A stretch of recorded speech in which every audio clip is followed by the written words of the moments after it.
Mais alors, ne nous reste-t-il plus que deux attitudes possibles? L'attitude de la technophilie ou de la technolatrie ou de la néolatrie, et de l'autre, au contraire, une sorte de technophobie, qu'elle soit qu'elle soit purement impulsive ou bien qu'elle soit théorisée, comme il y a le courant de Heidegger par exemple.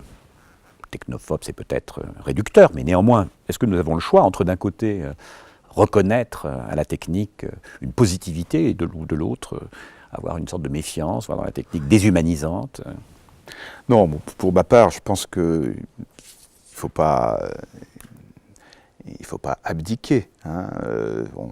Évidemment, je sais que les positions de troisième voie sont toujours considérées comme tièdes et un peu dilatoires, mais il me semble qu'on assiste de plus en plus à une prise de conscience de la part des nantis, des sociétés développées qui commencent à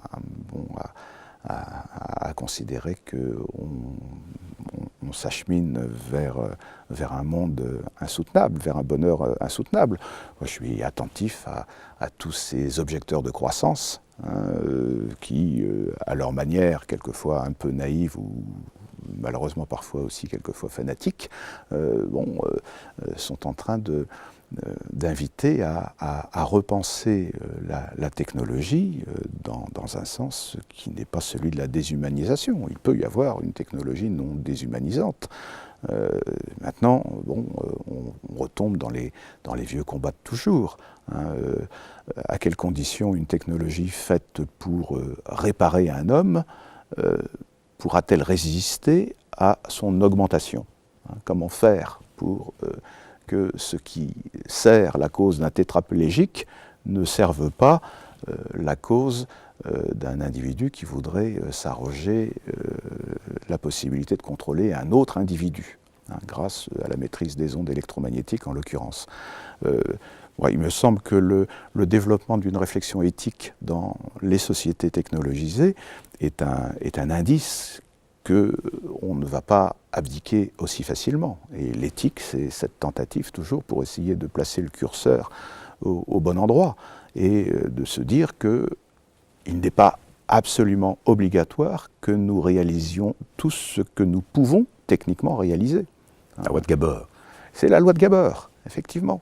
Et je pense que des progrès sont permis, sont envisageables, des moratoires peuvent être décidés, des prises de conscience peuvent être réalisées. Alors est-ce que c'est du côté des adeptes du sport qu'on trouvera le courage de résister à la fascination pour l'augmentation? Je ne sais pas.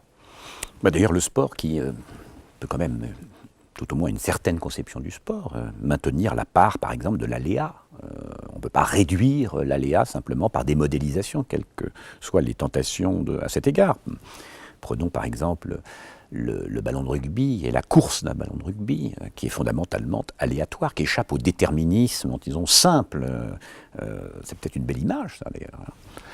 C'est une belle image, et puis c'est très intéressant d'utiliser effectivement le ballon de rugby comme une espèce de symbole de maintien du hasard qui permettrait à l'humanité de rester humaine. Et du jeu, ce qui était important. Et du jeu. Et on n'a pas convoqué beaucoup la dimension effectivement collective du jeu sport. Et de l'enfance. Absolument, absolument. Mais peut-être qu'effectivement le salut est du côté, je ne dis pas forcément du rugby, mais en tout cas du sport qui assume la composante de hasard et qui minimise celle du calcul. C'est une belle idée. Dans le rugby, il y a toute cette belle image, vous savez, ce qui est d'aller de l'avant par une passe arrière. Donc il y a peut-être aussi un rapport du passé et de l'avenir qui est assez subtil, finalement. Oui. On n'est pas dans cette course vers l'innovation, vers l'avenir, le toujours mieux.